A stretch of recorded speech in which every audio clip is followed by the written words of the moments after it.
Hi, this is Arthur from the Minute Review Show. If you have a minute, I have an opinion. In this video, we're in Elmhurst, Queens, which has a long-running Asian community. We're visiting Queen's Seafood Restaurant, a legacy Cantonese restaurant that has stood the test of time. I'm visiting this restaurant through a recommendation from one of the Minute Review Show's viewers. Come and join me.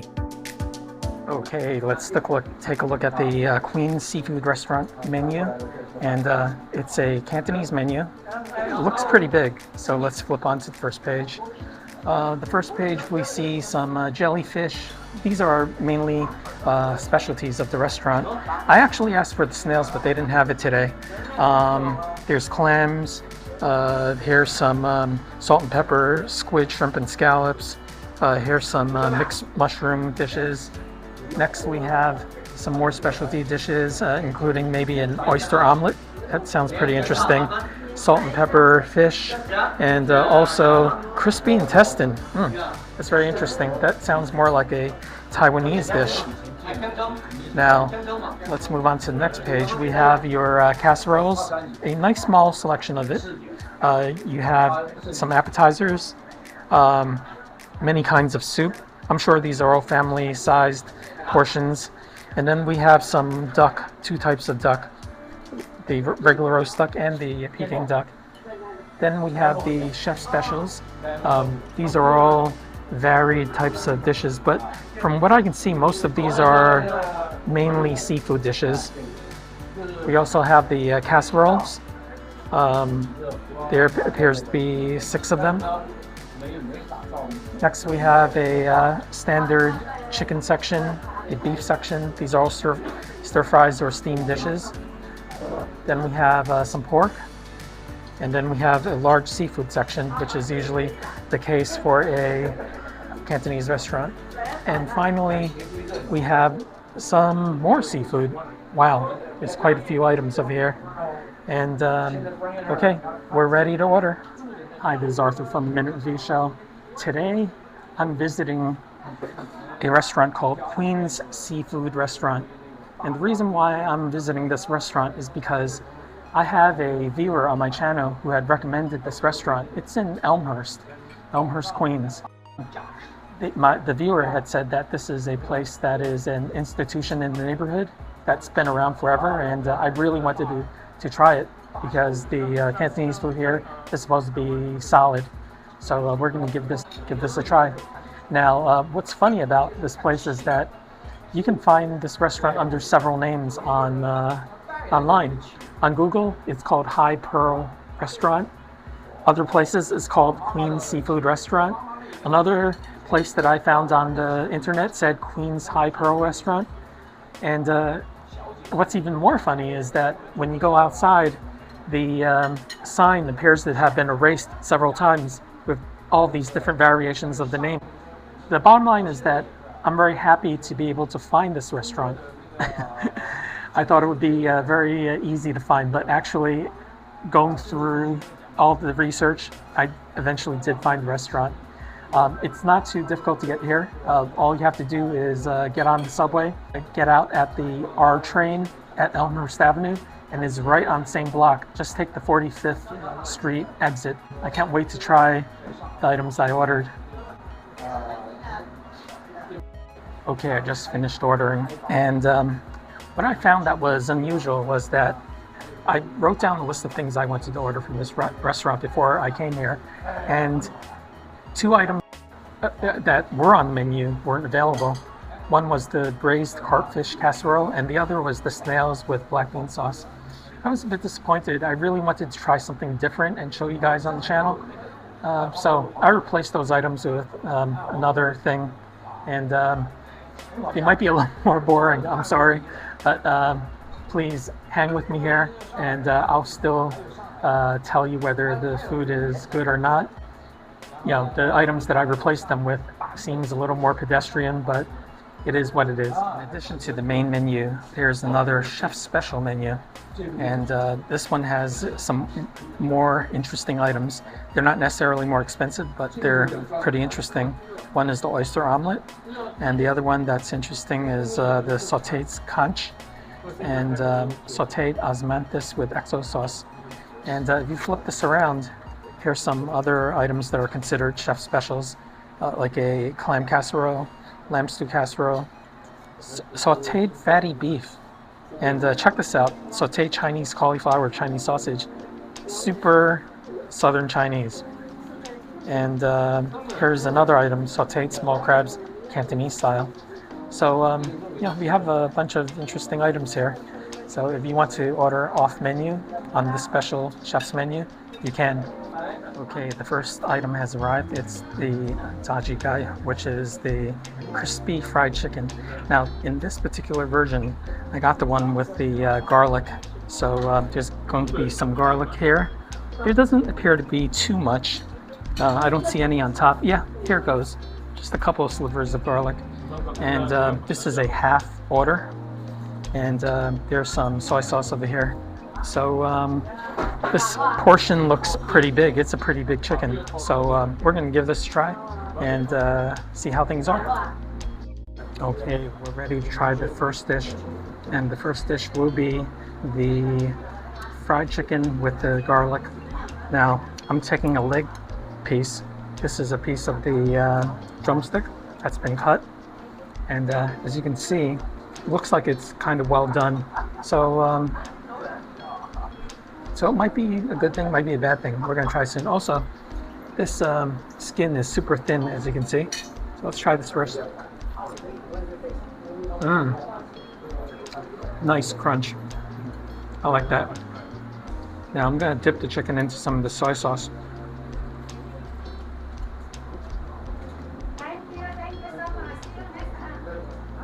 This is good.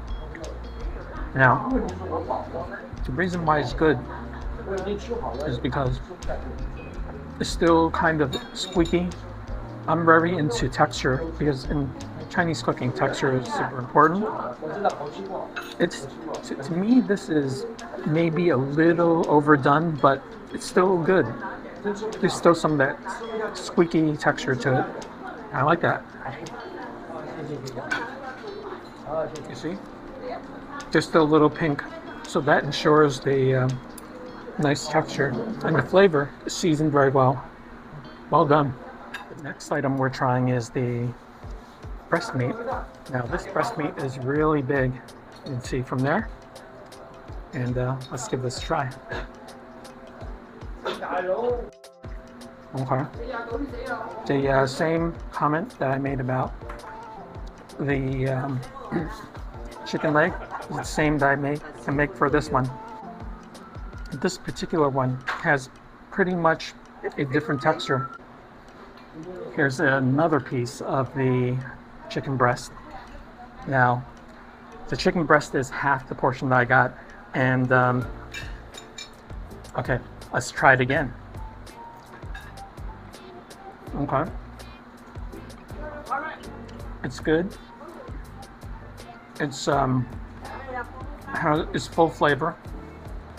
It has flavor even without soy sauce, which is a good sign. And this part actually has a nice little crunch on the outside. Even tastes like a fried chicken, which it is.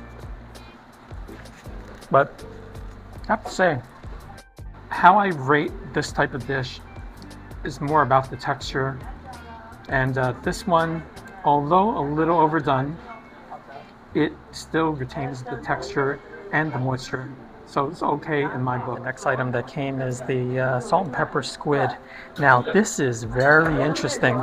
Instead of a thick batter, which is normally what you get at Cantonese restaurants, this one is actually a very thin batter. So it comes with all these tentacles, which is great. I love tentacles. And there's a bunch of what appears to be jalapeno peppers on the bottom. So this will be very interesting. The lack of a thick breading will probably make this taste a bit different. The next dish I'm going to try is the salt and pepper squid. Now, I took the squid body piece, and remember, before I said that this particular salt and pepper squid doesn't have a thick batter. Most places have a giant thick batter. So let's give this a try. Wow. This is indeed different. Now, this type of squid, now let's talk about the squid itself. It seems to me that it hasn't been treated with all kinds of baking powder or baking soda and stuff. It's not all puffed up. It's actually pretty thin, like a fresh squid that's been untreated. Now if you deep fry this with a very thin batter, you get a nice chewy texture, which is different from a velveted squid. Oh, this is nice. This is the first time in a long time that I've had a squid that has been done this way. In fact, this squid is more like Italian calamari. It's seasoned well, lightly salted, and you can taste the pepper. It's actually not bad. It's a change of pace. Now, we're going to try the tentacles, see how this is. This is nice and crunchy. Same texture as the squid body. It's just untreated. Different type of texture, a little harder texture, but still good and tasty. Good job. We're trying, and that has just arrived, is the sweet and sour pork. Now, these pieces of pork seem to be a bit different. Look how flat they are. In fact, this dish is usually made in chunks, served in big pork chunks. This looks more like a pork chop that's been cut into small little squares. So this will be very interesting. It's a lighter sauce. There's definitely breading on this, and once again it comes with all the normal items like a tomato, bell pepper, and some pineapple. So I can't wait to give this a try, because the meat appears to be a different cut of pork. The next dish is the sweet and sour pork. This is what it looks like. And as I had earlier mentioned, this looks more like a chopped up pork chop instead of maybe a cubed pork butt. So this is going to taste a little different. Let's give this a try. It's indeed different. Now, the kind of meat that they're using here is the same meat that they use in Gingdo Guat, or the Peking pork chops, is the fatty sliced pork chop. This is actually very nice. Once again, we're going off in a different direction. Normally, you would have the big pork chunks, but they do it differently here. Wow. First the squid, now this. And the breading is just as good. No, I couldn't say breading. Maybe it's the batter is just like a Gingdo, but it's good, nice and crunchy. I can hear the crunch. And the sauce itself, it's sweet, it's sour, but in terms of balance, it's more on the sweet side. And I really like this. I like the fact that they do it differently. And the fact that they do it differently is a good reason why you should try this dish. Okay, another dish we ordered is the seafood pan-fried noodles. It comes with a light gravy, which is interesting. Most gravies tend to be darker. You have the broccoli, you have over here fish cakes, you have plenty of shrimp all over the place, plenty of shrimp. And you have a scallop here, and you have some squid over here.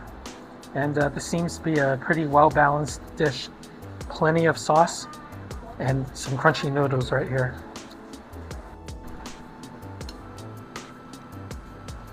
Now we're going to scoop some of these noodles into my plate here.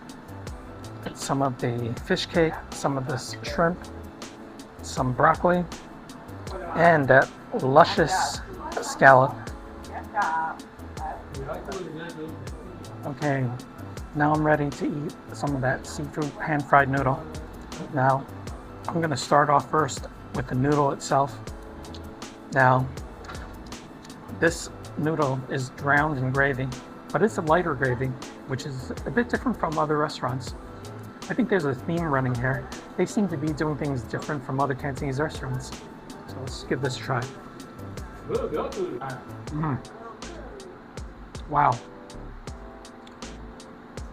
even though it doesn't appear that they put in soy sauce to give it that brown color, the gravy is very well seasoned.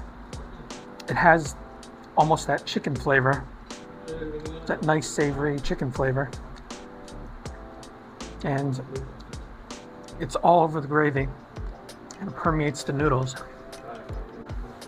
One thing that I noticed is that entire noodle wasn't crispy. It wasn't because it's been sitting at my table for a long time. It appears the reason that it's like that is because I think they just deep fried the outer part of the noodles, which is fine because some places do it that way. Which the only thing that means is that there isn't a ton of crispy bits to this noodle. Now, let's move on and try the shrimp.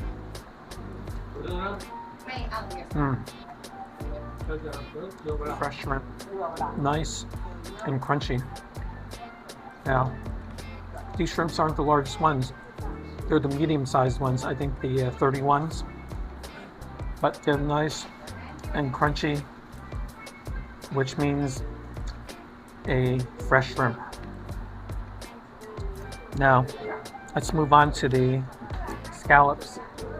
Now, there aren't too many of the scallops for obvious reasons. They tend to be the most expensive part of a seafood fried noodle. So let's try this.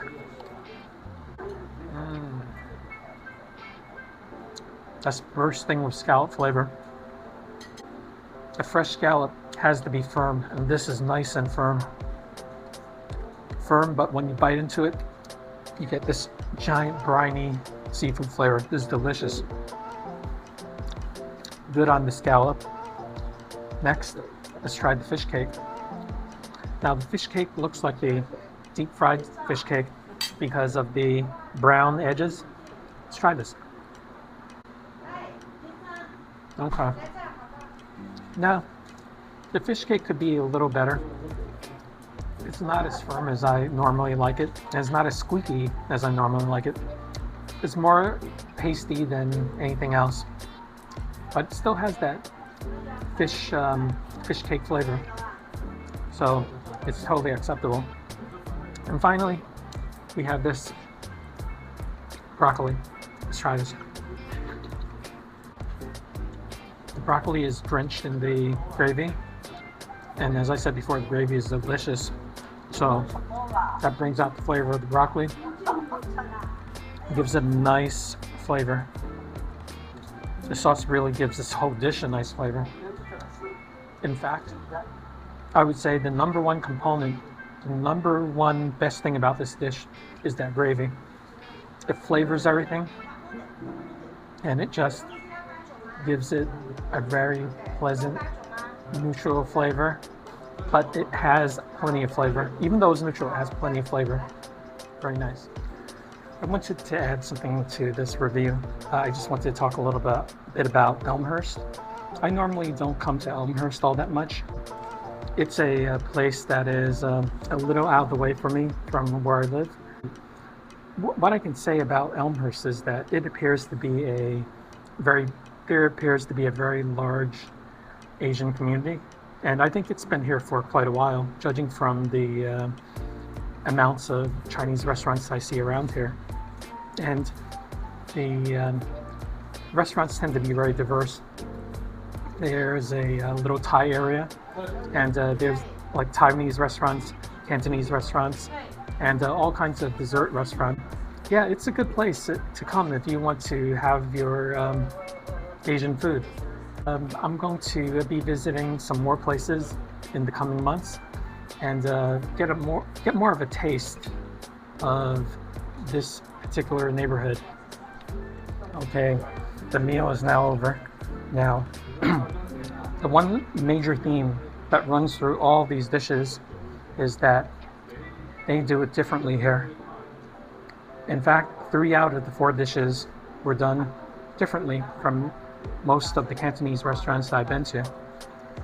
I appreciate the fact that they've chosen a different path, and to me makes Queen's Seafood Restaurant a an outlier, something that is different, and you really should come here. And from my research, I think they've been around for many years here, and judging from the food, I can see why. Now, I could also talk a little bit about the dining room. From what I can see, there are a lot of family-sized tables here. Only a couple of tables that are for smaller groups. I think only 2. I'm sitting in one of them. It seems to be a good place for large families, and I'm sure they're very busy here during the dinner hours. I'm here at, once again, 2 o'clock. I usually don't like to do these reviews when there's tons of people walking around, but from what they've served me, I would give this place a thumbs up, and I would definitely feel very happy that, and very hopeful that this place is indicative of the quality of the food in the neighborhood. And as I said before, I'll be back, and we'll see what else there is in this neighborhood to be had. The final bill before tips was $79,